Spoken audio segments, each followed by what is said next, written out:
we're back. Good morning, good afternoon, whatever time it is, wherever you are. Glad to have you right here on Good Story Live, joined by the intrepid co-host, Ginger Crosby. Ginger, how are you? I'm wonderful. How are you?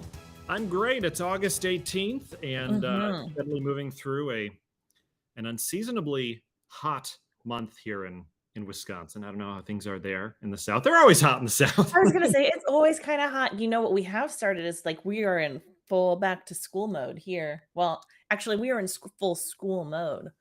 My son started school a couple of weeks ago, so we're like getting into the routine now. We are settled into the routine. Yeah. Back to school was always fun, going to school and getting the accoutrements you needed for the various things. That there was some excitement, some terror, but it was all there. He was super excited this year, and fortunately that's stuck because he was starting a new school. And ever since last year when we ended the year, all summer, it's been, Mom, am I going to my new school? Mom, am I going to my new school? So, which was not always the case with my son. So I am extremely grateful that he was so excited this year. Good. That's great. That's as good a start as any. I know it. Thank goodness. Absolutely. We have an exciting guest that we're going to bring on in a few minutes. Yes. For many reasons, we're excited to have her on. Her name is Christine Vassos. She's the founder and editor of Vibrant Editing, which is an editing service company for authors. And we're going to bring her on in a few minutes and talk a little bit about that. But before we do, a couple of weeks back, I don't know if you remember this, Ginger, many weeks back when we had Sheena Manan on the program, you and I tested Battle of Wits, or lack thereof in our case, when it came to movie quotes. Yes. And we got a lot of positive feedback from that, and people enjoyed seeing us humiliate ourselves. So we thought, why not add more insult to injury and try something in a similar vein, but make it even more elusive, make it even tougher on ourselves than we did before, because we're gluttons for punishment here. Isn't that right, Ginger? Yes. And I guess it's subjective. I am so excited. I could be overly confident in this, what we're getting ready to do. Oh, you're going to do so much better than I will. So much better. So excited. We are going to do another quiz today, folks, but not for movies. We are going to do famous song lyrics, name a song from which this line comes. And I mean, what more is there to say? Jesse's going to do terrible. So, terribly. Jesse's going to do terribly. I'm really watching my grammar, especially today, because of the editor joining us. Also have a funny story before we bring Christine on about my favorite edit mistake that I ever read in a book. I think she'll enjoy this. But I don't know if I know this. I'm intrigued. All right. So Ginger and I are going to go back and forth as we did a couple of weeks ago, quiz each other. And let's you and I test out the first couple before we subject our guest to any punishment or humiliation, and just see how it goes. Okay. And then maybe if she's game for it, we'll bring Christine on and ask a few as well. Okay. At risk of. Yeah. All right, here we go. Should I go first? Sure. You want to do it? Meaning you're going to. I don't want to do this at all. Just to be clear, but. So full disclosure, when Jesse asked me, he's like, we should do something like this again. He's like, maybe books, or music. And I was like, music immediately. Yes. But to be clear, I said books first. And a highlight, like, it was all caps. I did everything I could to encourage, let's do literature. And she said, music sounds great. Oh, so I'm so excited. All right, here we go. Oh, boy. First one for Ginger. Match the song to the lyric. Just a small town girl living in a lonely world. Living in a lonely world. This is Journey. Oh, wait, what's it called? Hold on. I know it's Journey. Don't Stop Believing. That's what it is. I think that's what the name of the song is, but I mean, correct. I could sing it for you. Don't Stop Believing, Ginger. Ginger gets the first one right. Right off the bat. Yeah. Do you want an easy one? Both the next couple are easy. That is a very subjective thing in this thing. My knowledge of pop music is like, the nation's GDP at the moment. It's just, I mean, that's just all across the board. I will take either song name or artist name. It doesn't necessarily have to be both. Are we going for both? What is the match the song to the lyric? It's only asking for the song, actually. All right, let's just do the song. All right, next, Dancing Queen. I thought that was a song. It is. But that's the lyric that they gave us, right? Really? Oh, Is no. it? Oh, actually, you know what? Never mind. I'm so sorry. I Okay. see what's happening now. I see That's what's like, happening. is this a trick question? Is it from Dancing Queen? No, it's not. Okay. Okay. I understand what's happening now. I understand the quiz format actually is what Very happened. good. Okay. Okay. I've got sunshine on a cloudy day. When it's cold outside, I've got sunshine on a cloudy day. Do do do do do do do do. Is that My Girl? Yes, I believe so. My Girl. Whoop. See, that Yep. was a great one to ask me because I know older stuff. I've got sunshine. Yep. All right, very good. All right, I tell you what, why don't we bring our guest on and just have some fun with her and see if she knows a few of these as well. Okay, let's do it. Our guest today, as I mentioned, Christine Vassos. Christine joins us all the way from New Jersey. Christine, how are you? Ooh, Doing fantastic. How are you guys? great. Christine is the founder and editor of Vibrant Editing, which is a book editing company. She helps fiction authors reach their writing goals with sharp editorial skills and a positive attitude, which is more important than one would think. She attended Rowan University's Writing Arts Master Program, where she studied the rhetoric and craft of creative writing. And she's active memberships in both the American Copy Editors Society and the Editorial Freelance Association, actually both of which I had heard of and was somewhat aware of before I got into researching as a writer. I think they're both prolific enough that they've made a name for themselves. In her free time, Christine enjoys playing video games and tabletop games with her friends and is an avid reader and audiobook listener, which I think is interesting because, they say the best writers are also readers. But do you find that audiobook listening also, helps with the process, or is that just something you do to unwind? Oh, I mean, it's both because it is actually a book. And if you're listening like a writer, it's still productive because I prefer audiobooks now that I read all day, every day on a screen. It's nice to give my mind a break and still get that reading in. There we go. That's a really good point. I don't know. I was like, I prefer to listen, but I prefer to listen purely because I have 2 kids running around and it's way easier for me to pop in some earbuds and listen to something throughout the day versus trying to read a book while I'm doing dishes. It just doesn't make sense in my head. But Those are multitasking, exactly. yeah. Yes. Love it. And a few of our viewers would would say I was amiss if I didn't ask you, Christine, what kind of games are we talking? Video games are we talking? Video games, it's mostly like single player. I'm not like online competitive. I'm not good enough at like the point and shoot to do that. More of a But it's like, console thing? yeah, because I like a lot of the like survival, like collecting and crafting. I love hoarding digital items. It's so much fun. And so I like Skyrim or Minecraft, Raft, Mhm. Stardew Valley. I also love Mario Kart, and no one wants to play Mario Party with me, but that's okay. Oh, Mario Party. I was like, I love Mario Kart. We often have Mario Kart races in our home. Grayson, my 4-year-old, loves it. It's wonderful. I'm And not a video Minecraft. gamer, but I have played Mario Kart, and it is tremendous fun. It is. Mhm. So fun. The sound effects is what I enjoy the most. The certain achievements that you hit, and you get this lovely lyrical reward is wonderful. So. Mhm. All right. So I don't know if you caught what we were doing so far, Christine, but we are we both got a point so far, which is very unusual. We're going to ask you a Ooh. question, Mhm. song lyric, and we'll just see if you get it right. If not, no worries. It's perfectly fine. I'll be Um, amazed if I get on the board. all right, here we go. And so you're back from outer space. I just walked in to find you here with that sad look on your face. Upon your face. And this is a multiple choice thing if you need. Ooh, I might switch. Okay, at least know the song, which is nice. So you're Good. back. Yep. from that space. And I'm sure Jesse read it with no metering whatsoever to how the song actually goes. My apologies. No, I think I might need the multiple choice. It's Okay. real popular, and I know more of the song, but I don't know if I've ever actually heard the title. This one is either Purple Rain, I Will Survive, Rocket Man, or Come Sail Away.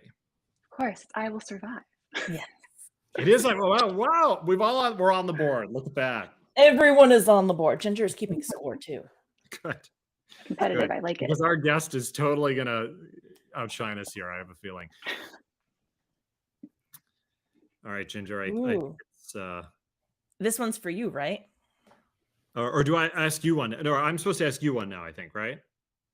Yeah. Maybe. Got to go back here so we don't. Yeah, we don't forget. Oh. All right, good. Friday night and the lights are low. Looking out for a place to go where they play the right music.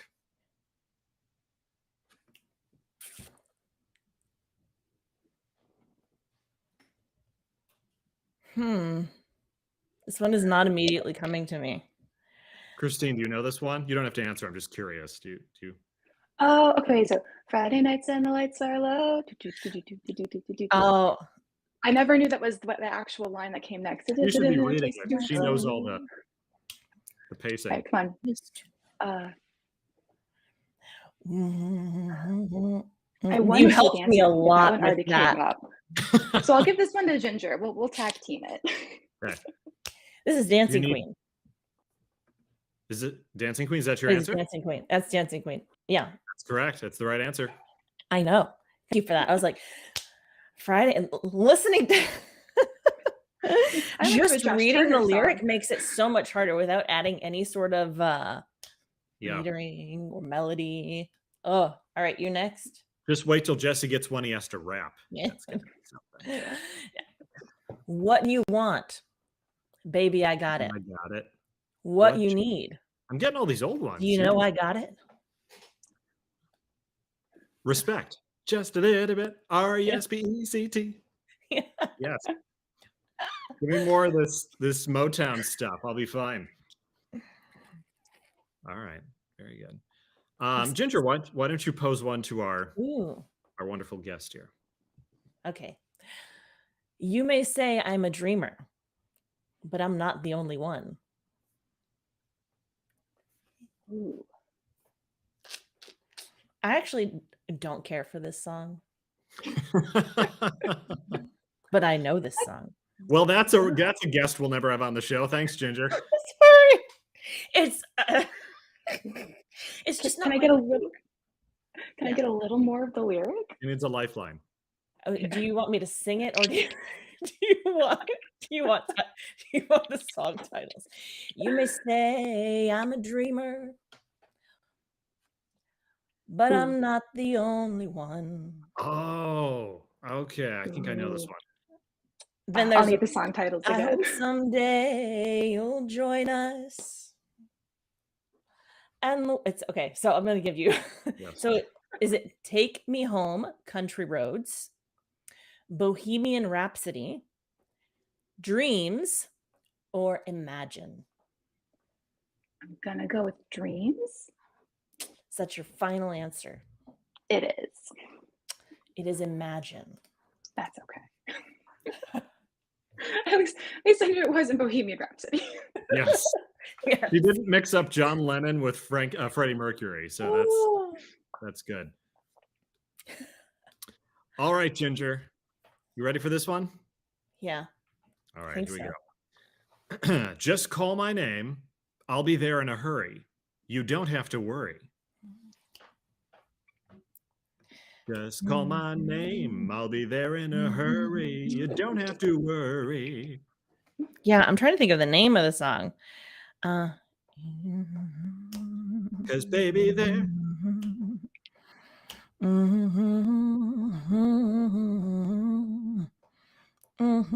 I don't know the name of the song. To see you again.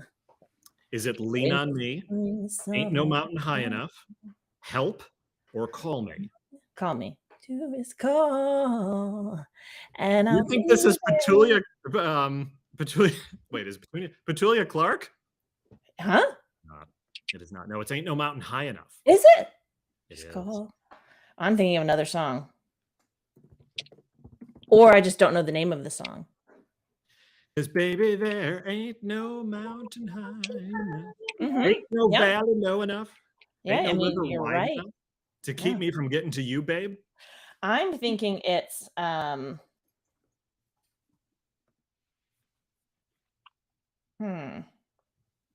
She thought this was Uptown Funk. No. Anyway, let's move on. I will find out what I thought it was. All right, fine. I'll pose a question to to Christine then. All right. Christine, here we go. Good times never seemed so good. I've been inclined to believe they never would. Is that the actual lyric? I've been inclined to believe they never would. That's really something, isn't it? It is.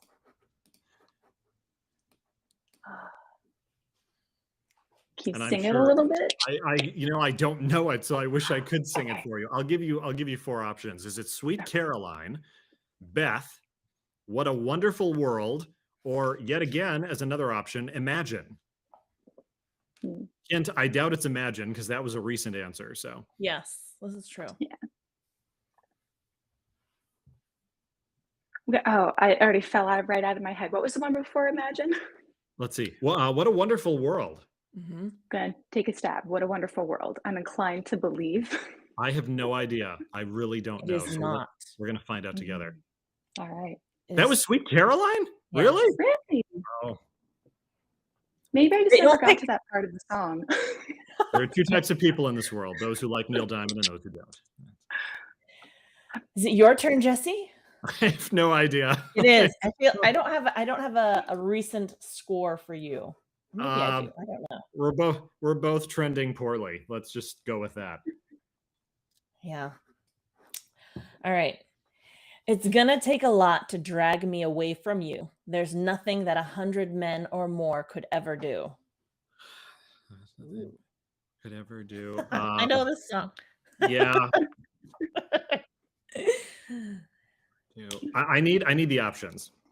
You want the options? All right. I need them. Everybody starts singing this song. I'm gonna be 500 miles, Waterloo, Living on a Prayer, or Africa. Read the lyrics one more time for me. It's gonna take a lot to drag me away from you. There's nothing that 100 men or more could ever do. Do you know how hard when you know the song it is to just read? What's the third answer again? The third option is Living on a Prayer. No, it's Africa. It is Africa. Okay. Living on a prayer. That's what I heard. I was like, no, that's the wrong song. That's the wrong one. That is the wrong song. All right. We'll go at this. We'll each do one more and then we'll move on with the show. Which one of us wants to ask Christine? Ginger, you want to go for Sure. All right, Christine. Turn around, bright eyes. Christine's getting the tough ones. I'm sure she knew Africa. I'm sure she knew it like around. Every now and then I get it. Yes. So yeah, I know the chorus. I thought it was Turn Around. But I don't know if that's the actual title. And your voice is lovely, by the way. Oh, thank you. It's either Turn Around or Bright Eyes. That's my guess. That would have been my guess too. So your options are Heaven is a Place on Earth, Roxanne, Papa Don't Preach, which at first, when I first glanced at it, I thought it said Papa Roach, but it's not. Papa Don't Preach. Different. Madonna would be upset about that. I know. And Total Eclipse of the Heart. I guess Total Eclipse of the Heart? Mm-hmm. Ding, ding, ding, ding, ding. I wouldn't have known that. Way to go, Christine. Yeah, good job. I stopped keeping score. Darn it. Okay, we'll just watch it back and then we'll put a tally later. No. There we go. All right, Ginger, I'm going to ask one to you. Are you ready for this? This is your last one. Ooh. Left a good job in the city, working for the man every night and day.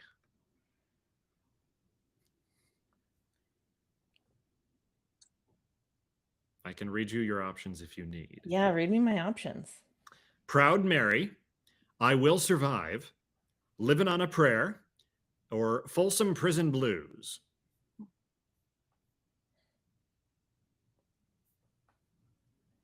I don't know this lyric.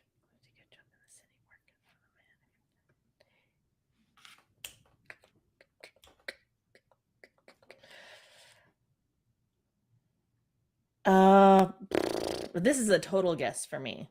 Okay. Proud Mary. That was correct. You had a 1 in 4 shot. You got it. Proud Mary. Very nice. My head went to Dolly Parton's 9 to 5, so that was way off. That's where my head originally went, but I couldn't get the lyrics to match up with the melody, so I was like, that's not it. Whose turn is it? You'll be asked one for me. We'll wrap it up with this. All right. You just call on me, brother, when you need a hand. You just call on me, brother, when you need a hand. I need some help, so I'm going to ask for the options. All right. Option number 1, help. Option number 2, lean on me. Option number 3, wind beneath my wings. Option number 4, you've got a friend in me. Oh, it's not that. May I phone a friend, Ginger? No. Ring, ring. Hey, Christine, which one do you think it is? Oh, I think it might be Lean On Me. All right. Thanks so much. This is brought to you by AT&T. Let's go with the one Christine said. That is correct. All right. You broke the tie. You and I were tied with 3, Jesse. You usurped me and went to 4. I did have a little help. So thank you very much, Christine Vassos, for helping us with that, which I feel went about as well as the other one a couple of weeks ago. Right? I enjoyed this one even more than the movie one. Okay. Because again, I was like, do. That's my drive into the music every time. Ginger's gonna bust a move. All right, folks, let's dive into the next section of the show here. The actual interview. Where we tell you about our guest. Tell you about our guest. Read the bio a little bit. Christine is a phenomenal editor, and I have a personal connection to her, which I'll mention in a minute. But before I do, Christine, as an editor, I thought you would appreciate this story. I came across a book many, many years ago. It was published sometime in the early 2000s. It was I don't remember the title, but it was just sort of an average sort of pop romance style book. And it had the funniest typo I've ever seen. Funny in the sense that it was you just couldn't believe what you were seeing with your eyes. This book forgot to place a period at the end of the very first sentence. Ooh. Have you ever seen that in a published form where someone actually missed putting a period at the end of the first sentence of the book? No, I haven't personally caught that, but I can definitely understand how that one slipped through the cracks. How did that happen? How would paint us a picture, would you? So you would think, since it's the beginning of the book, that it's the most reviewed, that it's polished, since it's the first thing the reader sees, that it's like up and up and everything's perfect. But this is why line editing and copy editing, you always do proofreading last before you actually push to the final, because, and like, was it as an instance where there was like a random capital in the middle of this now run-on sentence? I'm sure there was, yes. Yeah, so that's something that spell check's not going to do. And it was definitely a case where they went back and they made edits to that first page, and it just genuinely slipped through the cracks. Because especially if you're using like Microsoft track changes and you just accepted everything, you assume it's all fine. And because your brain expects there to be a period from the cue of the capital letter, it puts it there. Right. Yeah, absolutely. Well, there you go. That must have been what happened. I have been astounded by that for many years. And I can tell you that before I submitted my novel for publication, there was nothing I checked more than to make sure that period was at the end of that very first sentence. I was like, is it still there? The next day before I sent it, is it still there? Did it disappear? So anyway. Yeah. Christine, thanks for being on the show today. We have a lot of questions we want to get through. So let's start first with I know a lot of creative people tend to go into the writing phase. They're like, I'm a creative person. I like words. I'm going to be a writer. You saw that yourself as a creative person and decided you wanted to be an editor. How did you Mhm. reach that decision in your career? Oh, it's a relatively long story, but I'll boil it back because I've always loved story. And I actually grew up in a house where, like, my older sister and my dad would watch movies and TV, and they really enjoyed them, but they would also pick them apart as they did it. And Mm-mm. I was also that kid who was like 3, and I was like, "Mommy, mommy, one more bedtime story," and it's like the seventh bedtime story. So I've just always really loved story, and when it came time to like pick a career and like decided whether I wanted to go to college or not, I really kind of sat with myself and thought, like, what do I genuinely want to spend the rest of my time doing and pursuing? And I ended up in editing partly because I had a knack for it, and I was like, oh, I know I'm going to be the next J.K. Rowling, and I'm going to write my book and be amazing. But I've always had a really big heart to help people. It's just kind of a facet of me. I'm a walking Hallmark card. And just I really love the technical challenges that editing presents, because especially when it comes to grammar, punctuation, if you've got a very powerful but very long sentence, it needs to be structured and punctuated the right way for clarity. And um, and partly because I would be watching like one of those rom-com movies, me and my sister, the couple's like in a boat and they're having their moment, and I'd be like, it'd be so much more interesting if she just pushed him into the water.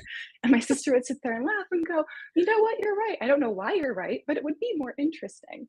So Hmm. when I was able to find a master's program that wasn't just journalism with a couple creative writing courses, I really wanted to go after it. And I was very, very grateful because there was just so much that I was already seeing that they put names to, and then taught me like how the structure fits together and what the pieces are so that you can rearrange them in a way that makes sense.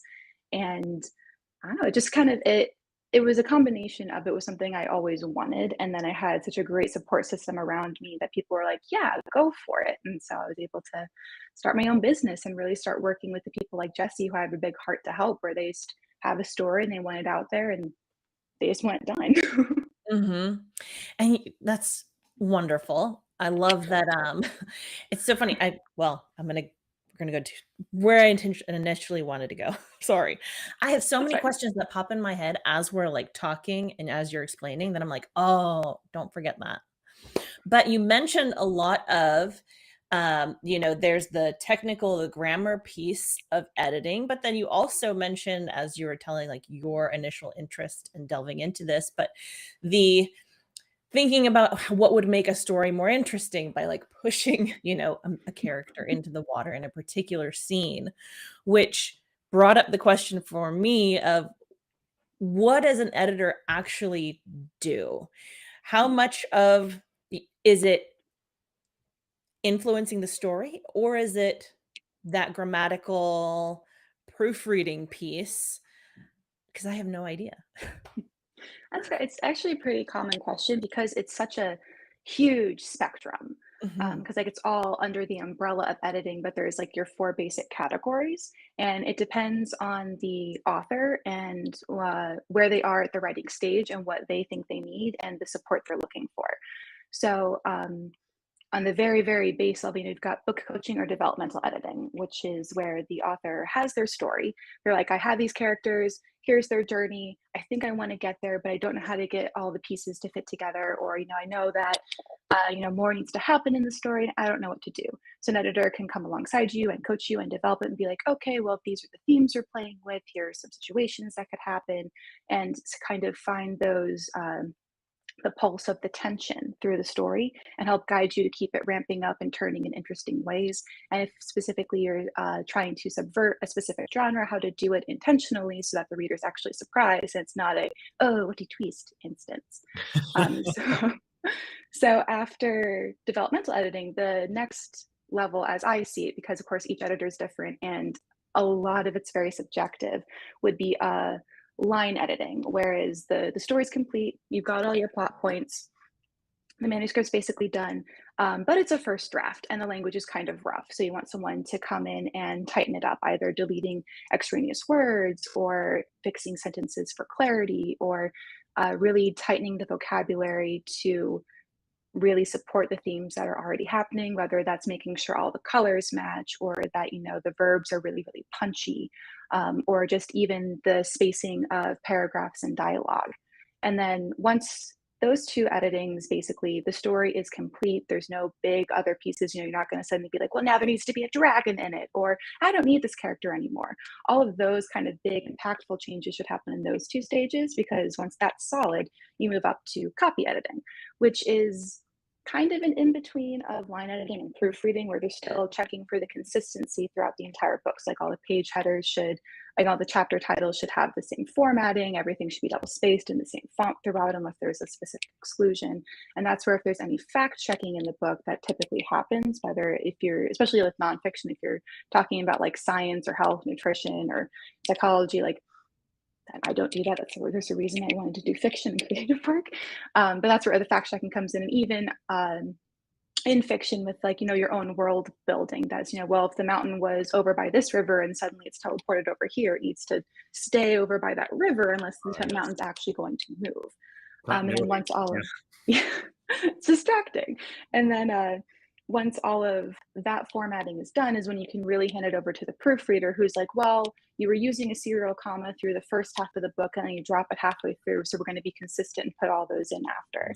And just, making sure that if the book's in past tense, that you don't randomly slip into present tense.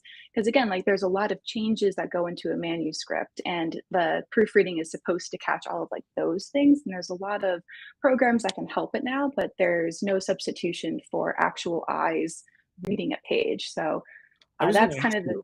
Is there, what are some of the tools that you use on a daily basis? I mean, a lot of it has to be your mind and your eyes, but are there tools that can supplement and help you along the way? Oh, for sure. I mean, I, for one, heavily rely on spell check. I'll fully admit that. Like, I cannot spell without it. But even that being said, there's definitely, the homonyms where you got to make sure it's the right peer, or, there versus there. So, there's Microsoft Word, and even electronic documents like Google Docs will have some of that for you.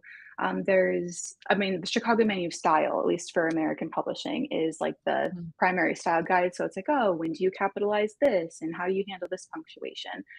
So there is a add-on to Microsoft Word that I've recently been playing with that I love, because it's called Perfect It, all one word.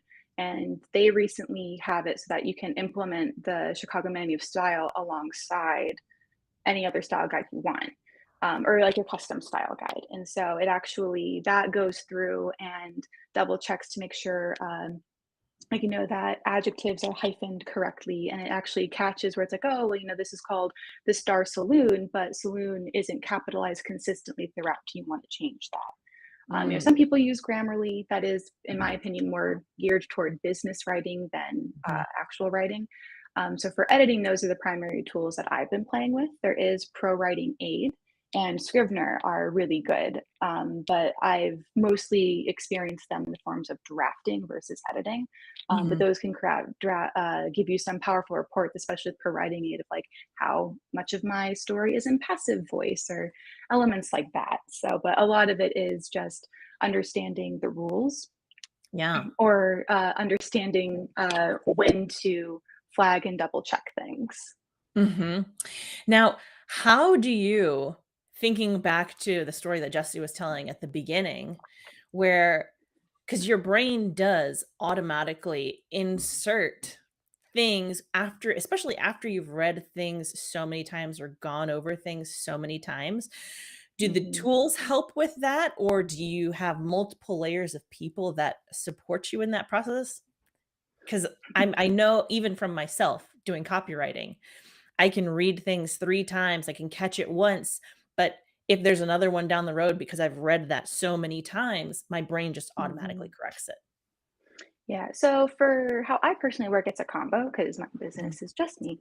But so especially when I do proofreading, I make it a point to proofread twice for just that reason, because I'm human And I can't guarantee that a work will be 100% perfect. And honestly, anyone who does is a giant red flag, and you should be wary. But I proofread twice, try and catch it. And if I catch a type of error that I know could be consistent throughout, like, like a double space after a period slipped through, or the style that I'm working with around an M dash once space on either side instead of it together. Once I catch it once, I'll do the find function to see any other instance of it and catch it as I go. And that's also where the tools like Perfect It really come into kind of after I've done my proofreading and done my look through, I can run the program to see if there's anything else I caught. And I like that it brings up everything, because then I can say, it's like, okay, yes, this would normally be hyphened in this situation, but this is after the noun, so it would be open instead. Those are ones that I was very, when you edited my book, I had those very inconsistently placed. So you were very good about making sure there was consistency there. I want to talk about that for a minute. We'll talk about your experience editing my book in a minute, but the writer-editor relationship, I think that there is this perception out there that writers and editors are constantly at odds with one another, right? That I wrote this magnificent manuscript and all you want to do is rip it apart. And that was certainly not my experience. And a lot of writers I know had very positive experiences with editors. So where did that misconception come from? And, how has your experience been like working with writers? Yeah, so I don't know where this experience came from, to be honest. I have to assume because self-publishing is relatively recent and it's gained a lot of credibility recently, that it's more rooted in the traditional publishing sphere, because you figure you have the publishing houses, you've got the big five. They want to publish a specific kind of story, and it's kind of like, the MCU or Sony with Spider-Man. They want their brand to be consistent. So if you're pitching them a story that's outside that brand, they're going to be more critical of you and push you in a certain direction, because they're publishing your work. And while it's your creation, it's also reflecting on them. So I'm kind of assuming that's where it comes from. But as far as my experience, part of what I love being about freelance is that I really get to be choosy about my clients, because the writer-editor relationship is just that. It's a relationship. And it's my belief that your editor should be just as excited about your story as you are, if not more. And so I try to pick the people that I have good energy with, where I'm really into their story, because if I'm only lukewarm about something, I don't want to, one, give my client poor work, and two, rob an editor of the story that they could potentially be really excited about and do a better job at. Yes. So that's my philosophy, because that's why I offer sample edits as a little way to kind of check out how the workflow dynamic is, get a peek at the story. Because if you don't have that vibe, it's so much harder to really be vulnerable with your story, because I fully acknowledge that when an author gives me their work, like, it's a creative piece, it is part of them. They're putting a little bit of themselves on display for me. And so I want to treat that with respect and really check in with them to make sure that we're going in the direction they want to go. And if for some reason it doesn't quite line up, I'll give them a check, but ultimately, like, it's their work. If they want to have dragons fight lions, like, who am I to stop that? Absolutely. I think, like with anything in the professional sphere, it's about finding someone you can work with. And certainly you're going to have bad experiences with anyone, right? Any type of thing. But if both parties are choosy and you find someone you think you can work with and you're both invested in the project, then certainly you can have a phenomenal experience. And I think you're right. I think the indie editors and the indie authors that are coming up to the forefront now are really causing some change there, which is a great thing. Yeah. What are some things that you wish that writers knew or understood about, let's just call it what it is, the art of what you do? Ooh, that is a good question. Art of what I do. I guess that I am genuinely like a member of your team and I'm on board with your story.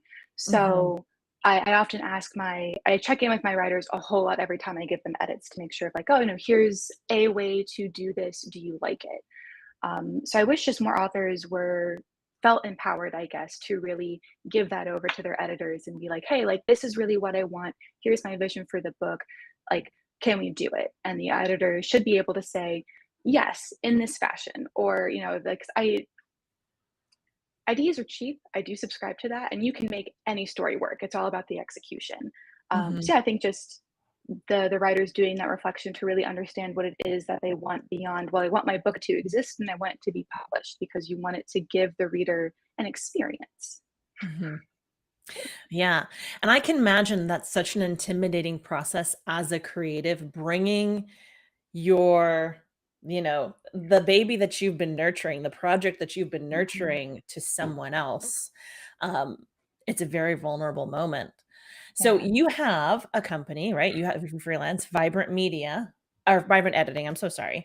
Um, what are the services that you offer? And I guess, yeah, what are the services that you offer? Just so that way people that are in the process or have that kind of trepidation about, do I am I ready for this? Mhm.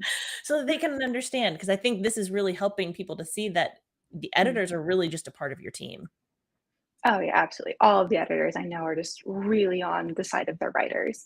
So as Mhm. far as services I offer all levels of editing. So I've got developmental, full line and copy edit, and proofreading. And I also offer a manuscript evaluation. So it's a little more than beta Big fan reading. of that, by the way. Yeah. Yes, big fan. We'll get into that in a minute, but go ahead. Yeah, that's fun because the manuscript evaluation is kind of just what it sounds. It's an evaluation of the manuscript. So I would read the entire story and then I generate what's called an editorial letter, which is my editorial notes on what's working and what's not working. So we'll analyze stuff like world building, character arcs, character development, and characterization, plot, pacing, setting. And that's just kind of like a holistic view of, like, especially if you don't know what service you need, or you Mhm. don't think you need like hours and hours of someone's attention. Manuscript evaluations are they're a popular service among editors to offer, and they're often offered at a flat rate. So they're a really good kind of just quick diagnostic to check in of how your work is doing. It's so Christine was interesting. the editor for my novel, All the Moonlight on Earth, and she provided that manuscript evaluation at the end of the editing that I had her do, and it was a phenomenal thing for just, I would call it the final polish. And I Mhm. think Christine would agree with that. After you were done with the edit, the book was pretty much intact, but there was a couple things that you thought could be explained a little better, or that maybe just didn't sit right the way it was said. And when I saw that, when I finished reading, I was like, wow, that's very insightful. I went back and read it, and two changes specifically near the end of the book I made based on her manuscript evaluation that so glad I did. Um, so I highly encourage anyone who uses Christine's service or any editor to utilize some type of manuscript evaluation at the end of the edit, because it's very, very helpful. Mhm. What was it like editing Jesse's novel, All the Uh-oh. Moonlight on Earth? Because I know what it's like co-hosting with Jesse. That's right. It What was just as much of a grind. what was it like editing for him? No, it was great because like I said, Jesse's book was set. Like, it really just Mhm. needed to kind of like that final proofread. There was a couple places that we got into like the grammar to make sure things flowed right. But other than that, it was a pleasure because I work with both Microsoft Documents and Word documents. We were working in a live Google Doc, so I understood that he had a lot of transparency into when I was doing things and how I was doing things. But ultimately, I think that paid off because I was Yeah. transparent about, I'm going to go through your book twice, and the other reason I do that is that if I have a question while I'm reading the manuscript, if it's not answered by the end of it, I can double check to be like, do I still have this question? Does it still apply, or did the book go in a different way than I expected? But other Mhm. than that, it was really great. We had really clear communication. As far as on my end, the expectations were very clear as far as I'm aware. Yeah, it was a pleasure. Otherwise, I probably wouldn't have agreed to come on the Yeah, show. Very that's good right. point. I'll come on for Ginger, but I don't want to talk to Jesse. Yeah. Nice to get out of No, here. that's a really good point, Christine, that there Mhm. was a tremendous amount of transparency, but I really enjoyed watching your process, because I got to Yeah, see every now and then I would just sneak in on her and I'd watch, on the document, and I would watch her yeah. go ahead and it's like, oh, she's been working on this section for a while, and I wonder why. And then Mhm. I'd go back and look at it and be like, oh, wow, I really I had a brain aneurysm that day. All my grammar was completely wrong. You learn a Oh little bit about man. yourself as you watch someone edit your work. So it Mhm. was it was a great experience for me, and I'm appreciative that you were willing to cooperate like that. It was great. Did you Yeah. think and there's no right or wrong answer to this. I'm genuinely curious from an Mhm. editorial standpoint, difficulty level. Mm. How difficult was my novel, which was about 100,000 words, Mhm. literary fiction style, compared to the other projects you work on? Yeah. No, it was easy. It's an interesting scale to question like how difficult is a manuscript Yeah. because Mhm. uh, especially for the service we were doing, your manuscript was easy because the story was firmly in place. I didn't have to sneakily be like, "Are you sure you want the characters to do this?" Or "This is where you want to go."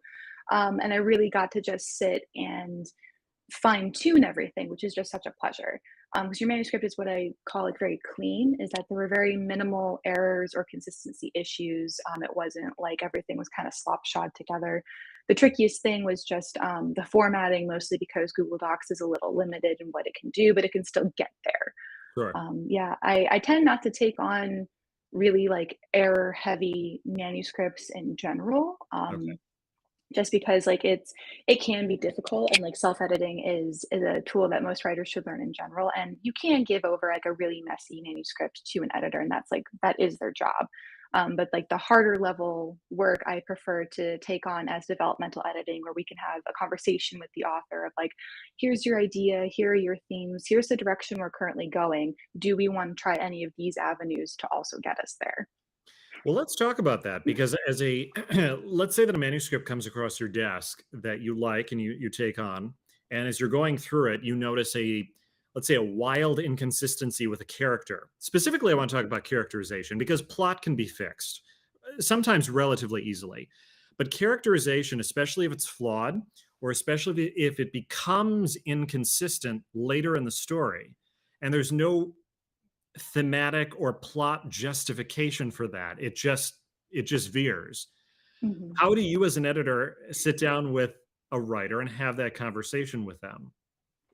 Yeah, so kind of like how you brought it up. I just go like, "Hey, thanks for coming today. Like, how you doing?" We do the small chit chat, Yeah. and then we just kind of dive into our docket. And that's basically how I bring it up. Is like, "Hey, so I noticed that Tom, the character Tom, is portrayed this way for the first couple chapters, and then it shifts to this way the rest of the book. But I'm not seeing. It's not clear to me as a reader why that shift happened. Is that purposeful?" And that's how I would ask the writers, like, did you do it on purpose? If the answer is no, oh, I didn't realize, it's like, okay, easy fix. We'll go in, we'll make it consistent. Or yes, that is how Tom is supposed to be. Then I can push back and be like, okay, well, we need to understand what made this character change and what brought on this new behavior. So we can go back and kind of find that plot point that was supposed to be clearly triggering that characterization and make sure it's really clear and big. Or if they're just like, oh no, I like how Tom is at the back of the book versus the beginning of the book, we can go in and edit the characterization to match all the way through. That's great. That's awesome. Did you have a knack for catching things like that and for stories as you read them? I mean, is it I guess the crux of where I'm going with this question is it possible for someone like you to sit down and just read a book for fun and not be like, "Oh, that's wrong. That's wrong." Next page. Like is it even possible or can you turn that part of your brain off? Yeah.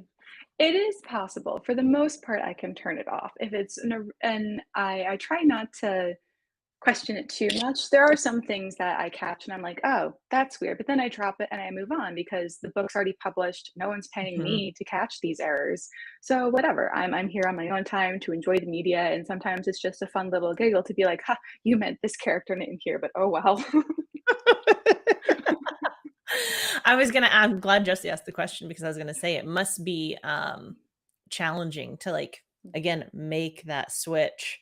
And I was wondering if there are, or do you find yourself maybe editing certain genres and enjoying other genres um based on again that because I imagine if you look at everything with that kind of analytical and constantly thinking, it might make it hard to enjoy a story just for it being a story.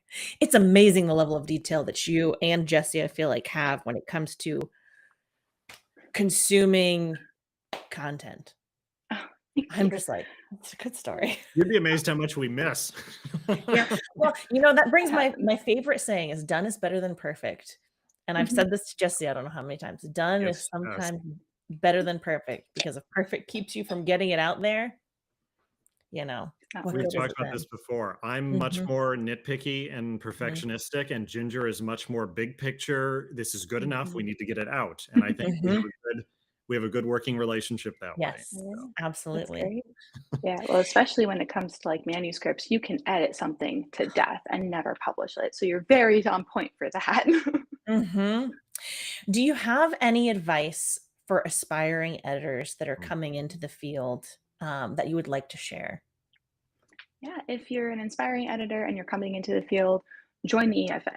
Honestly, it's fantastic. They've got tons of resources and courses. It's a very active network. They've got local chapters in the states that meet both virtually and in person now that it's going to be a little easier to schedule those.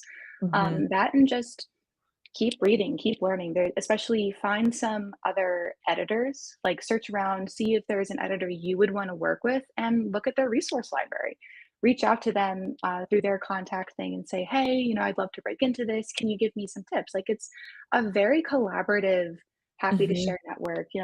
Everyone I've encountered is very much of the mindset of, oh no, no, I can't think of the word, not profitable, but just like copious, abundant, Yes. that it's not competitive. There is not a limited amount of work available that we're all fighting over. There is enough Mhm. for everybody, and everyone wants you to come hang out.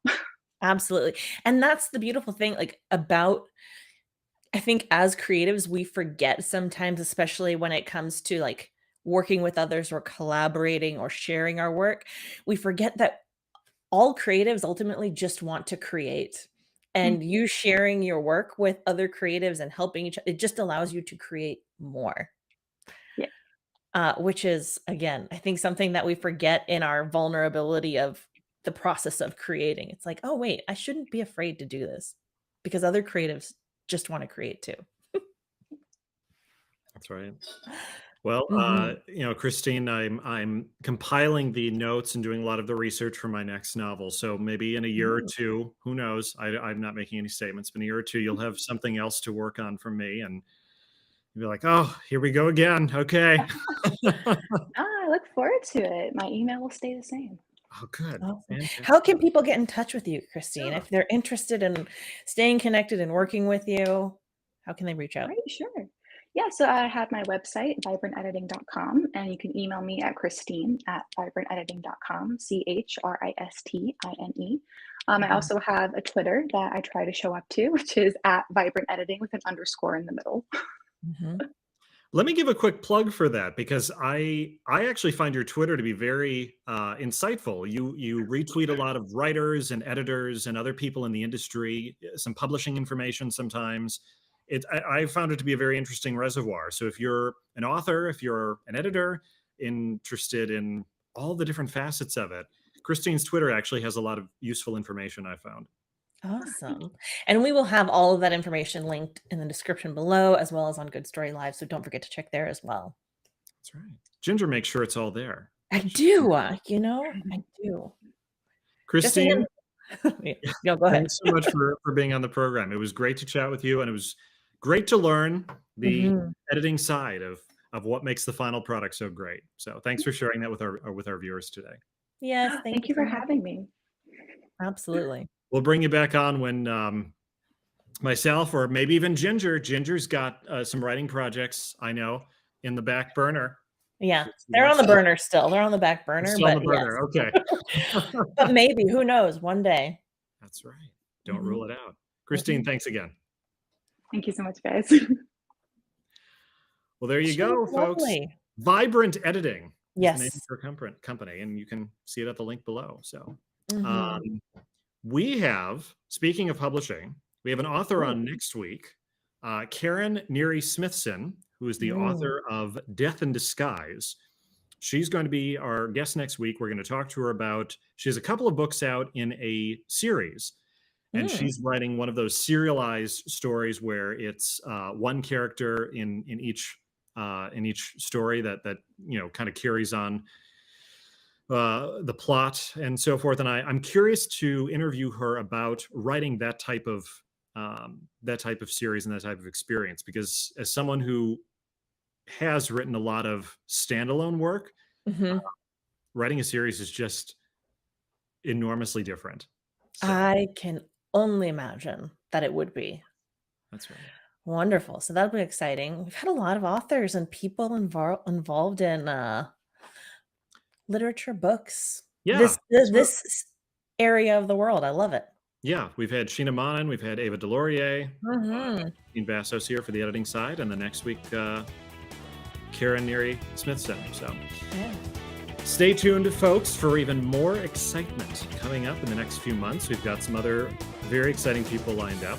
On our website, in fact, goodstorylive.com, you can see a few of what do you keep it a couple weeks ahead, Ginger? I try to keep it a couple of weeks ahead. If you have not checked out that area of our website, the episode guide, on the homepage, we've got the next few that are coming up, as well as the most recent episode. But if you go to the episode guide, you can see everything that we've done so far in season 1, as well as what we've got coming up for the next couple of weeks. So be sure to check that out. Don't forget to hit that red subscribe button so you don't miss a thing. Ginger, it's been fun. Yes, absolutely, Jesse. We'll see you next week, all right? Mm-hmm. Bye, everyone. Bye.